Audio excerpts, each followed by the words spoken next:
प्रेम से बोलिए सद्गुरुदेव की जय, संत समाज की जय, भक्त समाज की जय।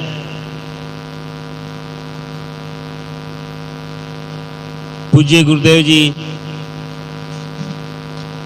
मुद मंगलमय संत समाज, प्रिय सज्जनों एवं देवियों,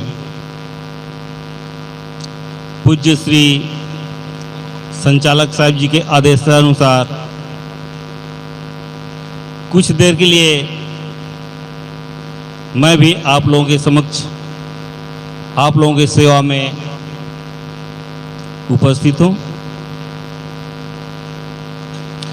बड़े भाग्य से मिल सका सद्गुरु का सत्संग, सदियों जीवन सिंधु में थी नहीं उमंग।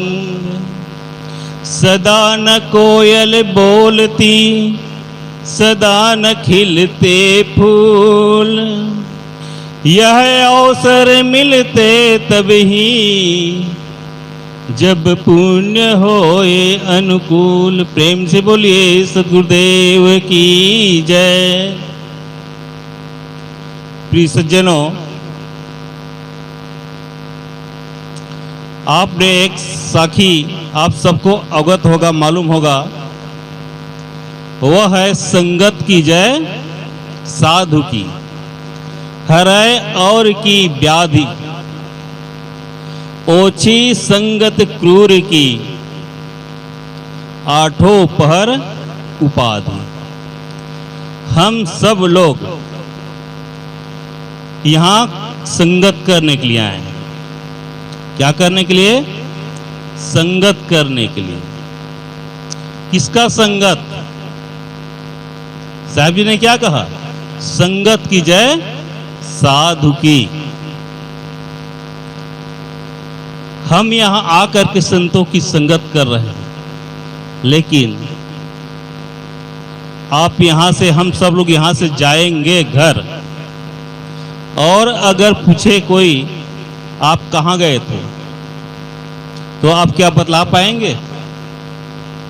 जरूर। कब? जब आप लोग ध्यान से सुनेंगे तब। और इधर उधर ध्यान होगा, सत्संग में ध्यान नहीं लगाएंगे, तो आप शायद नहीं बतला पाएंगे सत्संग से क्या लाभ है। बंधुओं, मैं शॉर्ट में बतला देना चाहता हूं कि सत्संग से क्या लाभ है। शायद आप न बता पाए, या और बता पाएंगे वो आपको धन्यवाद है। सत्संग से क्या लाभ है? तो सत्संग से सद्बुद्धि मिलती है। क्या? सद्बुद्धि मिलती है। लेकिन बंधुओं, रामायण में कितना अच्छा कहा गया है, सद्बुद्धि तो मिलती है। नवधा भगति सुनु तो ही पाही, सावधान सुनु धरु मन माही। सिर्फ केवल सत्संग सुनने से लाभ होने वाला नहीं है। तो लाभ कब होगा? उसको सुन करके, उसको गुण करके अपने जीवन में आचरण करना होगा तभी। नहीं तो सत्संग सुनने से कोई फायदा नहीं। तो कहा गया ना, संगत की जय साधु की। क्यों नहीं कहा गया कि संगत की जय जुआ? बताओ। संगत की जय शराबियों की, संगत की जय मंजन करने वालों की। तो क्या कहा? संगत की जय साधु की। अब इसमें यह भी देखा जा सकता है, भाई साधु किसे कहा जाए? साधु के भेष में बहुत से लोग हैं। ऐसा साधु है सफेद वस्त्र पहने हुए हैं, ऐसा साधु है पीला वस्त्र पहने हुए हैं, ऐसा साधु है आप देखे होंगे गेरुआ वस्त्र पहने हुए हैं, और ऐसा भी साधु देखे होंगे आप बिना वस्त्र के भी है। ऐसा भी साधु है जो अन्न आहार करता है, फलाहारी है, खान पान सबसे अलग है। लेकिन मैं यहां पर कहना चाहूंगा, आप संगत करेंगे तो किसका संगत करेंगे? साधु की। अब देखा जाए साधु की कैटेगरी में कितने लोग हैं। अब ये सोचेंगे कि साहब बतला रहे हैं तो सिर्फ साधुओं के बारे में बतला रहे हैं, ऐसी बात नहीं है। मैं भक्तों के बारे में भी कह रहा हूं। लखनऊ में एक प्रोग्राम में मैं पूज्य गुरुदेव जी के साथ में गया था, तो एक ऑफिसर आए। ऑफिसर ने कहा कि साहब जी, मैं संत 4 प्रकार से संत सुना हूं। कितना? 4 प्रकार के संत।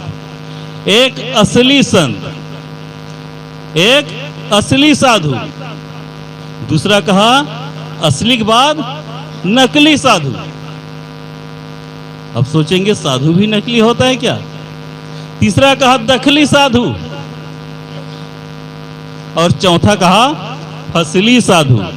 आप लोग भी जरा ध्यान दीजिएगा, हम नकली साधु हैं कि फसली साधु हैं।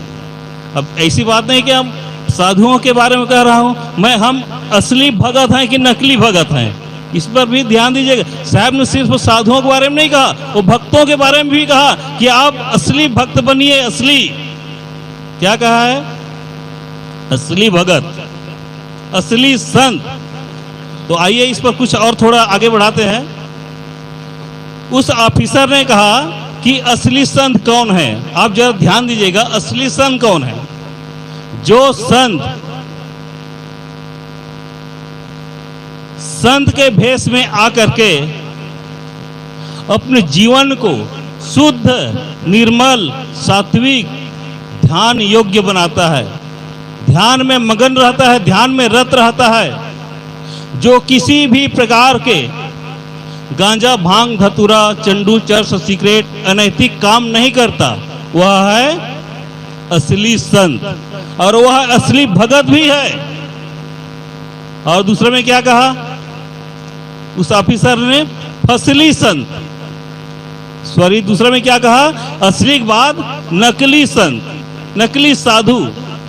तो जरा गौर कीजिएगा, उसने क्या बताया कि नकली साधु वह है जो साधु के भेष में आकर के गुड़ाखुर करता है, मंजन करता है, शराब पीता है, गांजा पीता है, साधु के भेष में जरूर है, और पता नहीं क्या क्या अनैतिक काम करता रहता है। वो क्या है? नकली साधु। और उसी प्रकार से आप ले लीजिएगा, भगत भी है नकली, जो यहाँ आकर तो मस्त सुन रहे हैं और यहाँ से जरा से भी उठे तो बाहर जाकर फिर रगड़ने लगे। तो क्या है? नकली भगत है। और यहाँ तो बने हुए असली, लेकिन यहाँ से निकले तो नकली बन गए। बंधु, आप सबसे मेरा गुजारिश है, सबसे निवेदन है, साधु होना चाहिए पक्का होके खेल, कच्चा सरसों पेर के खरी भया ना तेल। तो उस ऑफिसर ने बताया कि पहला असली और दूसरा नकली, और तीसरा बदलाया, क्या बदलाया? फसली। तीसरा बदलाया फसली साधु। कई साधुओं को देखा जाता है अपने घर गृहस्थी में रहते हुए, बीवी बच्चा के साथ में रहते हुए, हाँ देखे अमुक जगह आज भंडारा है, वहां वो चले जाते हैं, दान दक्षिणा ले फिर अपने घर में चले गए। उसको क्या कहते हैं? फसली साधु। और उस ऑफिसर ने बतलाया, चौथा में क्या कहा? दखली साधु बतलाया। तो दखली किसे कहते हैं? देखे आबादी जमीन, गौचर जमीन, सरकारी जमीन, वहां पर हनुमान जी बिठा दिए और उस जमीन को दखल कर लिए, तो उसको क्या कहते हैं? दखली साधु। उस ऑफिसर ने जो कहा उसको मैं आपके सामने ज्यों के त्यों रख दिया। आप सोचेंगे अब असली संत कौन है, फसली संत कौन है, दखली संत कौन है? और असली और नकली भक्तों में भी देखिएगा, हम असली भगत हैं कि नकली भगत हैं। तो मैं कह रहा था कि संगत की जय साधु की हरै और की व्याधि। संत लोग दूसरे के व्याधि को, दूसरे के तकलीफ को दूर करने वाले होते हैं। कैसे कैसे तकलीफ दूर करते हैं? जैसे यहाँ ज्ञान की बातें बतलाते हैं, और उस ज्ञान को हम सब लोगों को अपने जीवन में धारण करना है, तभी हमारे दुख दूर होगा। जैसे आप डॉक्टर के पास जाते हैं आप, और अगर टेबलेट दे और कहे कि सुबह शाम दोपहर इसको गर्म पानी के साथ यूज करना है, और घर में जाकर आप भूल गए, यूज नहीं किए, तो क्या वो टेबलेट आपका स्वास्थ्य के लिए लाभ होगा? बिल्कुल नहीं होगा। उसी प्रकार से संत लोग बतला रहे हैं अच्छी अच्छी ज्ञान की बातें, उसको अपने जीवन में धारण करना है, तभी हमारा जीवन सफल, सुखद एवं मंगलमय होगा। तो मैं कह रहा था, संगत की जय साधु की हरै और की व्याधि, ओछी संगत क्रूर की आठों पहर उपाधि। ओछी कहते हैं दुष्ट व्यक्ति, खराब व्यक्ति। जो व्यक्ति गलत काम करता है वह दुष्ट व्यक्ति है, खराब व्यक्ति है। जैसे आप लोग ट्रेन में सफर किए होंगे और अचानक कोई कारणवश टिकट ना ले पाए और ट्रेन में बैठ गए, तो भले टीटीआई ना आए, आपको डर भय बना रहता है कि कभी टीटीआई ना आ जाए और पकड़ ले, जेल में ना डाल दे या फिर पेनाल्टी ना ले ले। कब तक आपको डर भय बना रहता है? जब तक आप अपनी मंजिल को सफर नहीं कर लेते। उसी प्रकार से हम गलत आदमियों के साथ में हम संगत करेंगे तो कब तक दुख होगा? मात्र 1 घंटा 2 घंटा नहीं, जीवन भर, मतलब 24 घंटा। साहब ने कहा ना, आठों पहर उपाधि। 1 घंटा 2 घंटा 4 घंटा बल्कि नहीं, आठों पहर मतलब 24 घंटा। साहब ने यहाँ पर समय को 8 पहर में विभाजित किया गया है। 3 घंटे का 1 पहर, अर्थात 8 या 24 घंटा। हम किसी चोर के साथ में, किसी व्यभिचार के साथ में, किसी शराबी के साथ में हम संगत करेंगे तो हमें भी उसका प्रभाव जरूर पड़ता है। बंधुओं, मैं यही कहना चाहूँगा, चाहे हम संत हों, चाहे हम भगत हों, चाहे हम घर के मुखिया हो, जब तक हमारा जीवन सुधार नहीं होगा तब तक हम दूसरों को उपदेश देंगे तो कोई प्रभाव पड़ने वाला नहीं है। जैसे एक छोटा सा एग्जाम्पल बताऊं, एक भाई साहब अपने गांव में, अपने जन्मभूमि में गया था सत्संग के कारण। वो ऐसे ही मंच में सत्संग कर रहा था, तो एक भगत ने कहा, साहब जी आपके भाई शराब पी करके नाली में लौट रहा है, नाली में गिर गया है, और आप यहाँ बड़ा साधु बन करके सत्संग सुना रहे हो कि शराब नहीं पीना चाहिए, गांजा नहीं पीना चाहिए, बीड़ी नहीं पीना चाहिए, तो आपका उपदेश कैसे हम पर पड़ेगा? उस संत ने कहा, उपदेश देने का 2 ही तरीका है, एक प्रैक्टिकल, एक थ्योरी। एक मुख से हम, जैसे यहाँ पर क्या कर रहे हैं, हम मुख से उपदेश दे रहे हैं। उस संत ने कहा, मैं यहाँ पर मुख से, वाणी से आपको मैं उपदेश दे रहा हूँ, और मेरे भाई जो है प्रैक्टिकल बतला रहा है कि शराब पीने से क्या होता है। बंधुओं, ये नहीं सोचना चाहिए कि कोई भी संत हो गए हैं तो उसके घर वाले गलत हो गए, या उसका घर वाले का खान पान गलत है, वो अच्छा नहीं है। जो जैसा करेगा वैसा भरेगा। आपको अगर अच्छा बनना है तो अच्छा प्रेरणा लीजिए संतों से, अगर गलत करना है तो बात अलग है। तो मैं कह रहा था, संगत की जय साधु की हरै और की व्याधि, ओछी संगत क्रूर की आठों पहर उपाधि।